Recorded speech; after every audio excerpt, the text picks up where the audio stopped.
Cześć. Nie spodziewaliście się mnie tutaj, co?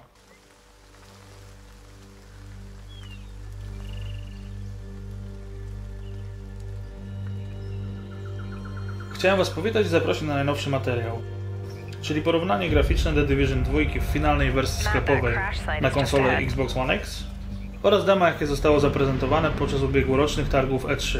Zanim jednak zaczniemy, należy się krótkie sprostowanie. Wspomniane demo rozpoczynało się od sekwencji osadzonych w egzotycznej dżungli, która później okazała się de facto ogrodem botanicznym.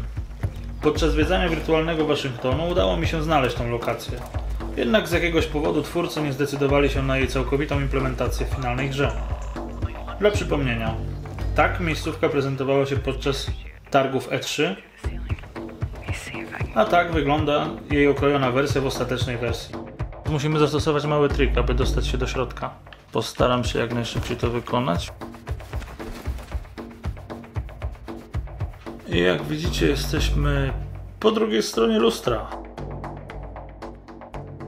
Zobaczmy teraz, jak miejscówka wygląda w finalnej grze.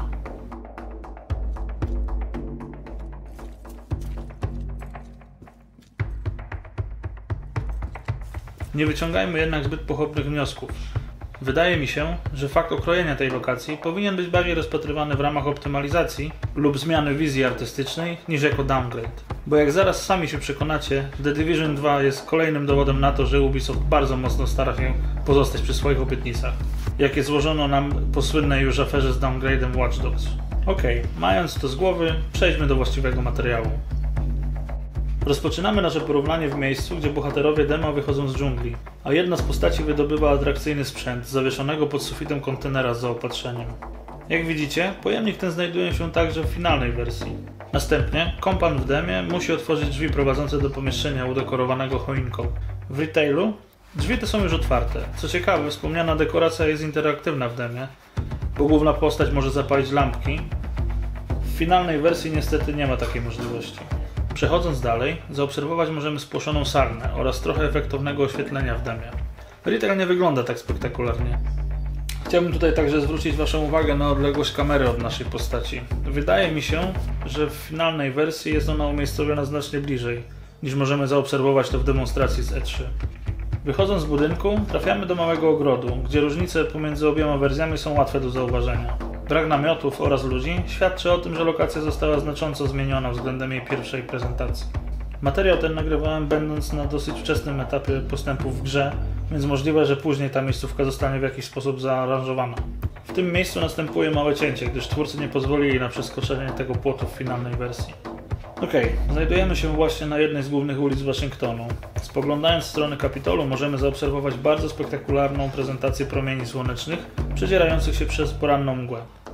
Już tutaj na pierwszy rzut oka widać znaczące różnice w oświetleniu. W momencie, kiedy demo pieści nasze oczy piękną grą świateł oraz majaczącym na horyzoncie częściowo spowitym mgłą budynkiem Kapitolu, tak ostateczna wersja stawia w moim odczuciu na większy realizm, pokazując nam, jak naprawdę zachowałoby się światło słoneczne, wyzierające zza załomu budowy. Dodatkowo zwróćcie tutaj uwagę na to, że usytuowanie kamery wpływa też na perspektywę, przez co obiekty na dalszym planie w finalnej edycji gry wydają się być umiejscowione znacznie bliżej.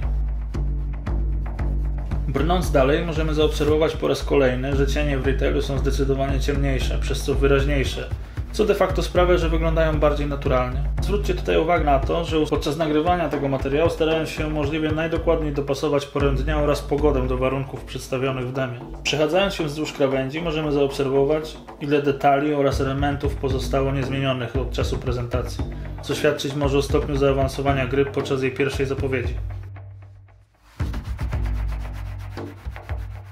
Następna sekcja również poddana została kilku modyfikacjom. Główną zmianą jest rozlokowanie przeciwników. W wersji finalnej posterunek bandytów znajduje się za wrakiem Air Force One. Dlatego też pominę w tym porównaniu elementy walki. To, co pozostało niezmienione od pierwszej prezentacji, to niemal identyczne rozlokowanie elementów otoczenia oraz animacje. Zwróćcie tutaj uwagę na zachowanie się tych butelek, kiedy przyklejamy się do osłony, albo jak wygląda animacja poruszania się głównego bohatera. Właśnie pozostawienie takich smaczków cieszy najbardziej, bo dowodzi, że Ubisoft dba o prezentowanie swoich gier w faktycznym stanie developingu. Co ciekawe, mam mały problem z jednoznacznym określeniem, czy odbicia w wodzie zostały zredukowane. Spójrzcie sami, wydają się niemal identyczne, a jedyną różnicą zdaje się wpływ światła słonecznego na iluminację całego otoczenia. Dajcie znać w komentarzach, co o tym sądzicie. I tak oto prezentuje się finalna wersja gry. Jedno jest pewne, Ubi dostarczył produkt w większości zgodny z tym, co zaprezentowano podczas targów E3. Poza usunięciem wnętrza ogrodu botanicznego, tak naprawdę ciężko doczepić się do braków i cięć względem dema. Zdecydowanie nie mamy tutaj do czynienia z downgrade'em, a jedynie solidną optymalizacją, mającą na celu oddanie w ręce graczy kompletnego produktu. Mam nadzieję, że spodobała Wam się nowa forma porównań. Podzielcie się proszę swoją opinią na ten temat w komentarzach, a ja tymczasem zabieram się za kolejne filmy. Do zobaczenia, cześć!